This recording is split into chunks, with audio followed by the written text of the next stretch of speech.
Liverpool, Man United 3. Oh man, was it Leicester? Leicester, the mighty Leicester, yeah?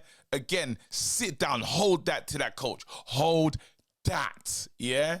Because he's rude about, I didn't feel anything in the stadium. It didn't feel like this. Well, I hope you felt those 3 goals in it. 3 goals on their head top. Let's go. Let's talk about it, though, because there's some players that really need to get some praise, man. Some players that stood out today and had good performances. Look, we have to start at the back 4. Onan's clean sheet. In front of Onan's, the protection's getting serious. You're already seeing it. De Ligt has grown into his time at Man United. He was a centre-back, and obviously, because we're not high up the league, he's not going to get the credit yet that he probably is going to start to deserve, but he's, as a new signing, he's come in and done well. The injuries, he can do more than a job. He's doing well for Man United. Really happy to have him here. Next to him is Leicester. They're saying you shall not pass settings. That's what these men are on at the moment. And it's good to see. Diallo, you're getting the good and the bad from him, but today was a better performance from him for sure. But Mazraoui, listen, this player is the steal of the season for us as Man United fans. He's come in and nice on the ball, calm on the ball, can play on the left, can play on the right, can play in the 10, but we're never going to do that again. Yeah?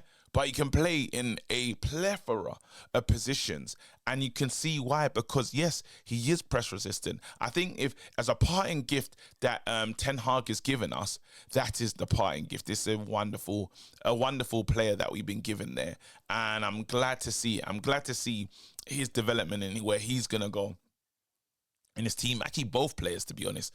Now we move into the midfield. Ugarte has been under a lot of, well, the eyes, you know, people have been sharpening their knives and stuff, but they talk about the jury being out, and he's still got a lot to do. But then I'm seeing things in his game that is giving me I can't even say less cause for concern, because I didn't really have concern. I knew what he was. He's the guy, combative guy, that's going to win the ball back and pass it to the better players. And you know what? I think even his game could develop even more than that.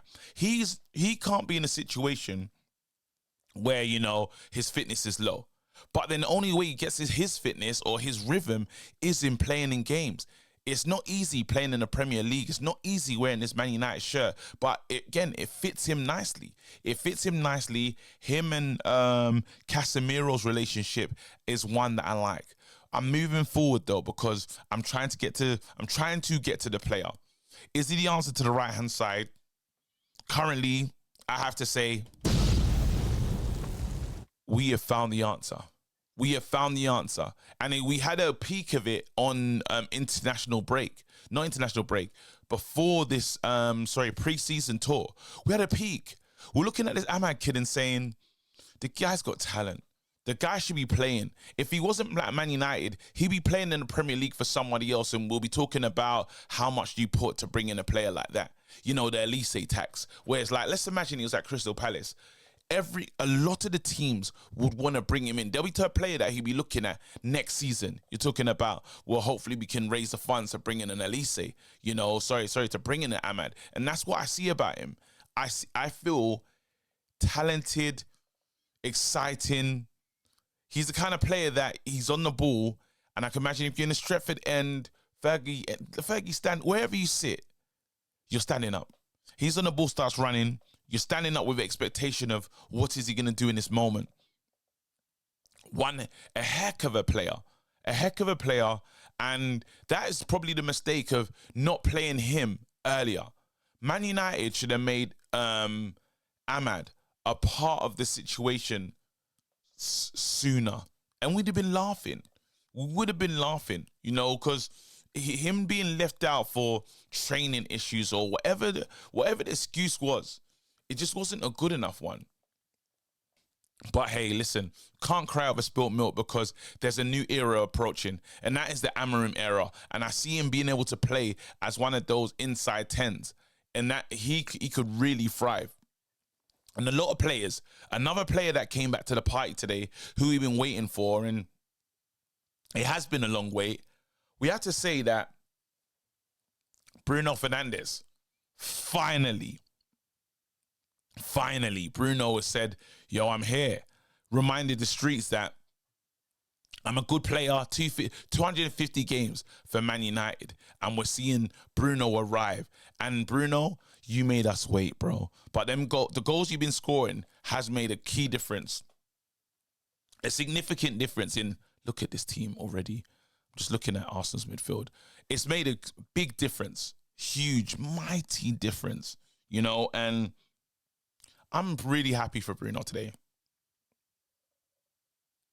That's the truth. I'm really happy for Bruno today because today was a big landmark. To get to 250 games for Man United is not easy. To be a player that's coming and a lot of people struggle and suffer, that's not been Bruno's story. Bruno's story's been completely different, you know? So, yeah, man. All in all, I'm a happy bunny. Now, there's some players that didn't deliver the way they needed to in terms of Rashi didn't get on the score sheet. Wasn't a bad player today, but just didn't get on the score sheet. Rasmus Højlund, again, could be better. Could be, yeah, just what he needs to be better. That's not the standard. I'm not mad at him today because we won the game. We won the game, but he does need to develop faster. I will say that. Again, that's probably going to take him some time, some doing. I liked how Xerxes looked off the bench, though. The making the right passes was about the pitch a bit better. You know, like there was stuff I saw that I liked. But then I have to come to it now. Garnacho. Alejandro Garnacho, yeah? Obviously, well, we've all seen everything and stuff and how it was getting and how just obviously you can tell I've not made any qualms about it. I don't rate that, you know, and I need our youth to play without fear. It's already difficult enough at Man United. I want our youth to play the game. Yeah, I want them trying to do the unthinkable. They need to be able to play without the handbrake. They need to play and enjoy. Enjoy being a player for Man United. The other ones, the older ones, should be the ones with the pressure. You just love it here. Love it here. Try things. Take risk. That's the beauty of being young. You can take more risk. As you're older, you have to, you know, settle down and make really smart and wise decisions because you have less time. You have less time to correct the errors made. But as a young player, bro, play your football, enjoy your football, and learn. Know that you have the audacity and gall to do certain things. And for him to do some of the goals he scored and to show us the type of player we know who he is, or a large majority of us know who he is. But yeah, good from Garnacho. There's still moments in the game where he wasn't fantastic. He wasn't great.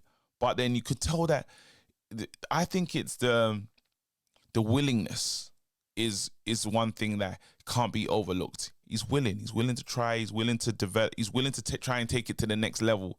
And that can only be, we all gain the dividends of a player like that. We'll gain the dividends of a player that can work hard, fight for the badge, and even if he has a bad game before, he can turn it around and have a good game. Anyway, big up, stay blessed, don't forget to hit like and subscribe. I am out.